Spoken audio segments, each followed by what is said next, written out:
Let's shift to two of the historians you said are some of the most significant, one being Tacitus, who's been called the greatest historian of ancient Rome. Before we That's get true. into what he wrote, maybe tell us a little bit of who he was and why he is so significant for the historical Jesus. Well, he is called. He's if he's not called the best, he's put up there with the best. Okay. And one reason is his writing. His writing is very serious. Okay, if you compare him to a colleague, Suetonius, who wrote about the same time, 118 to 120 AD, about not quite 100 years after Jesus' crucifixion. Suetonius records a number of supernatural things, omens. A Caesar is walking around and a crow or a raven flies in the window and he says it's an omen. I'm going to be dying soon. And wouldn't you know it, 3 days later he died. So there's that stuff in there. There's prophecies. Vespasian was said to have done some healing miracles, and these are recorded. Tacitus is much more careful. And now, I tell people miracles can happen. We have them today. I mean, there are an incredible number of sources that list thousands of miracles today, and some of them are pre and post X-ray, CAT scan, MRI, and so they may happen. I'm just saying Tacitus gains points by being subdued, by not doing a lot of supernatural things, and he seemed to be more serious and not giving. I mean, Suetonius, his name of his book is 12 Caesars. And when you look at the table of contents, on 5 of the 12 Caesars, it says later deified, later deified, later deified. There's 5 strikes against you right now because he's saying the 5 Caesars are God. So he's got to be careful what he says, and he's got these signs all over the place. Tacitus is just more careful. They like that. Oh, very important thing. Tacitus had clearance to check Roman records out in Rome. He was sort of like a Josephus was too, but Josephus wrote earlier. Tacitus, like Josephus, was a bit of a court historian, had access to the Roman records. Okay, so let's talk about what Tacitus refers to. Obviously, there's the famous passage in the Annals in which he refers to Christians just being tortured and the fire in Rome and the crucifixion of Jesus. Walk through what we basically can ascertain about Jesus from Tacitus and maybe why you think that is a reliable source. Well, because of what I already said about Tacitus, having Roman sources and being very conservative in what he reports and not going all over the place and just bragging about the emperors like crazy because he doesn't want to get in trouble because he's not recognizing them as God or gods. But on top of all that, he's got the major passages, this paragraph. And what he says is there was this man named Jesus, and he was crucified in Jerusalem under Pontius Pilate. And I believe he says while Tiberius was Caesar. He does. That's right. And so that's good. And he's giving the data, and then he shifts from, well, oh, by the way, both he and Suetonius say that when Jesus died, they say the movement broke out again after his death. No explanation, just, we thought we had the fire put out, but here comes the fire again. And Christians would say, whoa, that might be the resurrection. We don't know, but something's coming up there. Well, then Tacitus kind of shifts. He uses the crucifixion as an example to say that when the great fire in Rome took place, and kind of more or less implies that Nero was the culprit here, but he rounded up a bunch of Christians and crucified them and then used their bodies as torches in the night, whether it's the Appian Way or, like Spartacus and so on. Sure. So their bodies were used for a political purpose. And Tacitus says the people took compassion on the Christians because of the unfair way they had been treated. But he's not happy. Tacitus Tacitus calls it a mischievous doctrine. Mm-hmm. So he's not, it broke out again, but it's mischievous. He's not, either he's expected to say that, he thinks. I doubt it's that. I doubt he really was bothered by what they stood for and what they were claiming. So you have pretty good degree of confidence in Tacitus. Does the wider scholarly community tend to accept this passage in particular as a reference to Jesus, or are there a lot of skeptical voices within the scholarly community? Not many. In this dialogue I told you about, where Dom Crossan and Jimmy Dunn and Luke Timothy Johnson, besides Darrell Bach, when they get to do their response to Bob Price, the mythicist, they tell him, if I remember correctly, it's Crossan and Johnson, Luke Timothy Johnson, who say, and I there's no question Dunn would have jumped in here, but those guys say Tacitus and Josephus are the sources we have. And if I remember correctly, Crossan says about the death of Jesus. Now, he says in another work, he says, I take it absolutely for granted that Jesus died by crucifixion. But in this dialogue, he says, that can be established from Josephus and Tacitus alone. So if somebody says you got to use these objective sources outside the gospel, untainted by Christians, he says, we got plenty right here with these two. And the guys in the book are very positive toward Tacitus and Josephus. Okay, so let's shift towards Josephus. Maybe talk a little bit about who he is and what he contributed to the historical Jesus. Okay, he was a Jewish historian, and of course he writes the story of the Jews. But when the Romans came to town, it wasn't just Jerusalem. They were elsewhere, and in the Jewish War, 66 to 70 AD, a lot of people were crucified outside of Jerusalem. And I'll just add as a footnote, a lot of people think only men were crucified. We actually read in the ancient sources that women and children were crucified. Holy cow. Now, I would think that Josephus making the point that we ran out of wood for the bodies would be probably a sign that they would be less likely to take children if they, because they wanted to make this, they wanted people to look down from the city and this to be a lesson to them. And of course, it would bother them that they're crucifying children. But if they're killing their commanders, and this guy was your big hero, look right now, he's not so big now, is he? I just think that would be something for the males. But they crucified, and in other cities too. Now, there's a famous story in the life of Josephus where he finds three of his friends, and he goes and talks to the commander and tells him, hey, these are buddies of mine. If you take them down, I'd sure appreciate it. And they took the three down.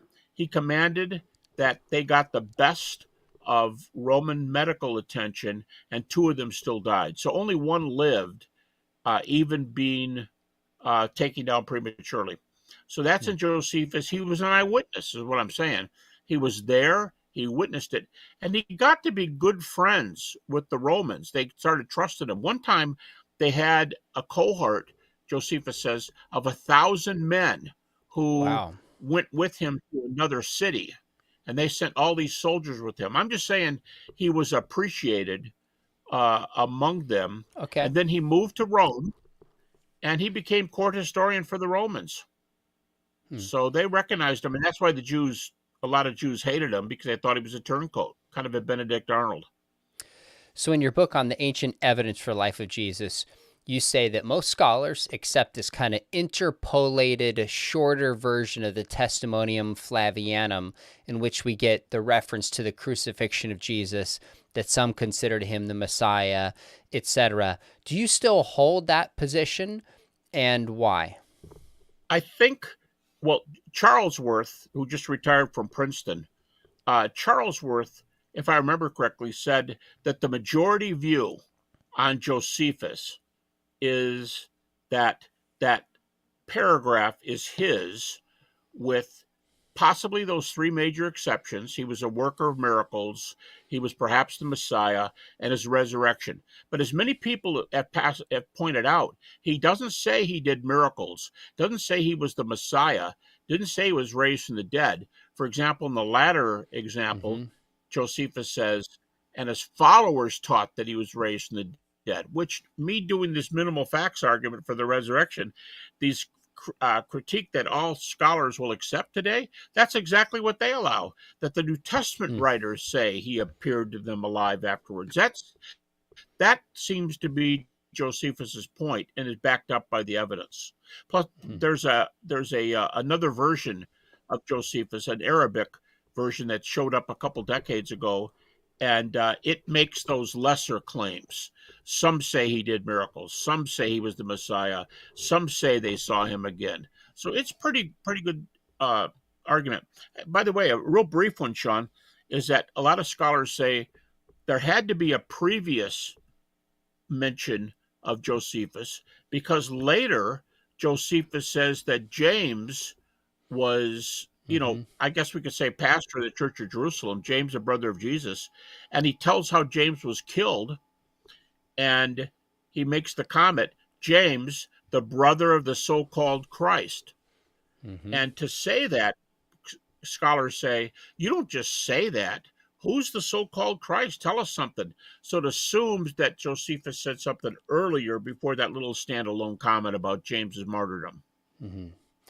Now, one of the criticisms that's made of this passage is that the manuscripts of Josephus were preserved just by Christians, which would allow for interpolation in the very passages that we're referring to. And we have no sources outside of this. Do you find that convincing? I mean, not very much. For one thing, I'll beef that up a little bit. Origen seems not to know those passages, because he doesn't cite the most laudatory ones of Jesus. So it's thought that they weren't there when Origen lived, which is going to be, quite a ways after Justin Martyr, who we've already listed by 150. But so they may not have been there. But I would say the problem here is, if you say Josephus didn't do anything, you still have the reference to James. And this is where Charlesworth, at the very least, I think would say you could remove those three phrases and still have a very substantial paragraph that would tell us about Jesus. Then later his brother was stoned, being basically the pastor in Jerusalem. So we have enough information right there. It's a full paragraph in Josephus, the Flavianum. It's very important material.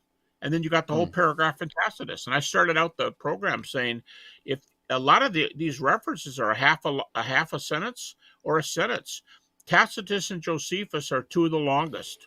So that's more valuable to us if we think it's accredited.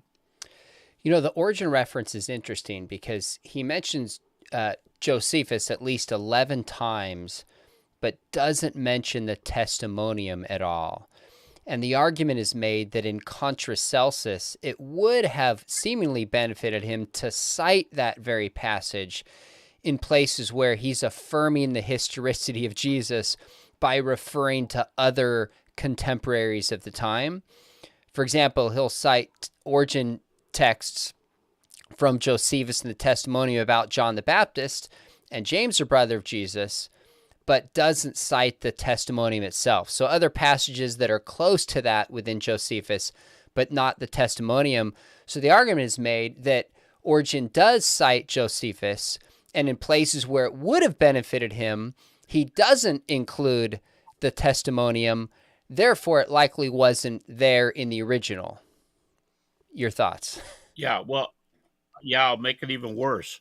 Now, Celsus was a skeptical philosopher. So that would have been, everybody knows, skeptical philosophers are guys you want to have good arguments for, because they're going to be good. They're going to have good comebacks. But much earlier with Justin Martyr, he's got his famous dialogue with Trypho, the Jew. Now, people are not decided whether Trypho was an actually existent person or if it was the kind of arguments they heard from Jews in those days. But sure. Justin also does not use it with Trypho, who's a Jew, who you would love to say, this fulfills your Old Testament scriptures. What do you say now? And so I'm willing to say those three passages, it'd be a little bit radical, but I'm willing to say that the three passages, take them. If you want them, take them. But if your point is that they evidence Jesus, we've got two good scholars here who give you a paragraph. It's a lot of material. Neither one of them believed in Jesus. Tacitus was not a bit happy with them. And we've got others. I mean, the same Suetonius that I mentioned earlier, and Lucian, the satirist, who also made fun of Jesus. You've got these negative sources, and yet if they're going to say things about Jesus, that helps us against the mythicists. But let me remind you that these aren't the sources that critics are they're going to be fine with Tacitus and Josephus. They just don't think they tell us enough. And they are going to go to Paul. I guarantee you, the Jesus Seminar guys, the real skeptics, they're going to go to Paul.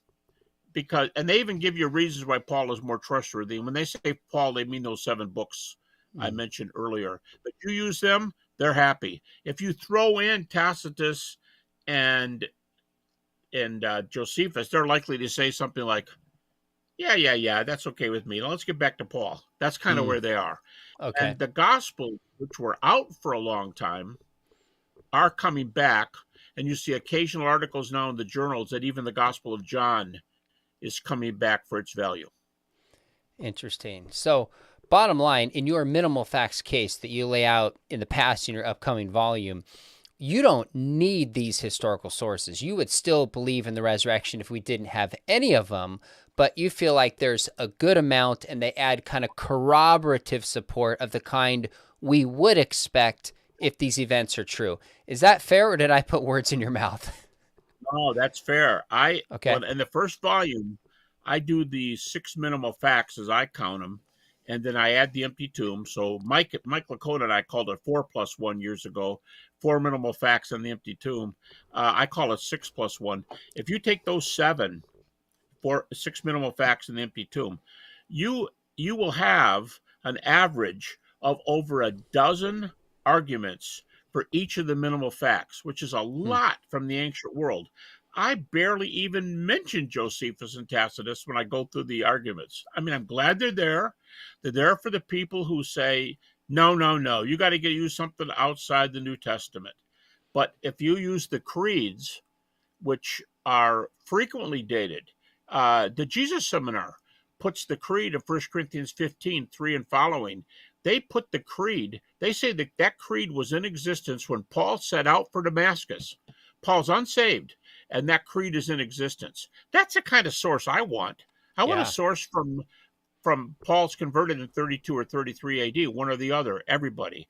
And if this is pre 2 to 3 years, 1 Corinthians 15, that's the sources I'm going after. Let me say it this way.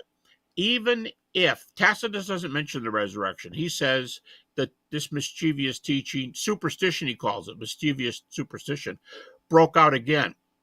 And Josephus maybe says his followers thought he was raised from the dead. I wouldn't even think about using them before the 1 Corinthians 15 and other creeds.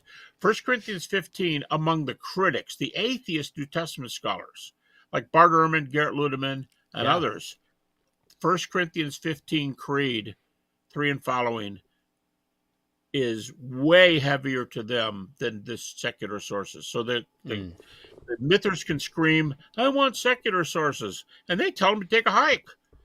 Josephus has 20 pages against these guys, 20 pages saying, one of them is this, Sean. One of them, he says, you guys complain because you think you're not taken more seriously by the real scholars. He says, let me tell you something. I'm an atheist. I'm not arguing for Christianity.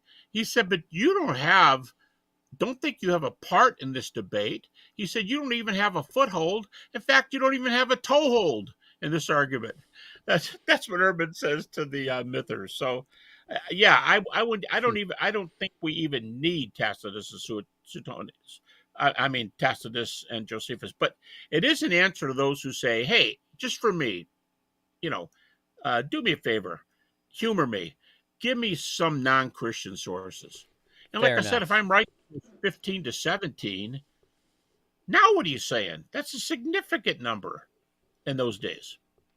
So what historical credibility would you put in terms of just ascertaining about the historical Jesus, to Jewish sources, obviously the Talmud and the Mishnah, these start showing up a couple centuries removed.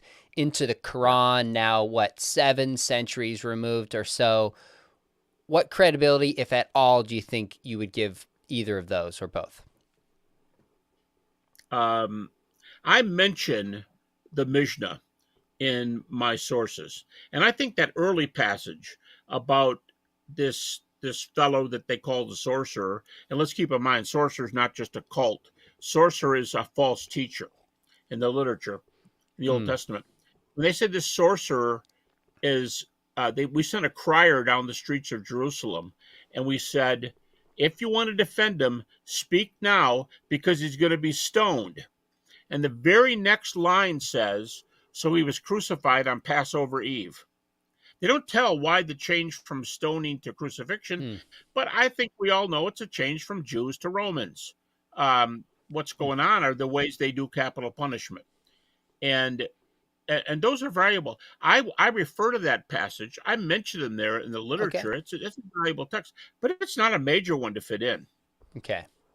I assume when it gets to the Quran, by this far removed, you would give virtually no historical credibility 600 to it. years later, 600 years later, almost to the year. 30 AD to 630 AD. That's a little far.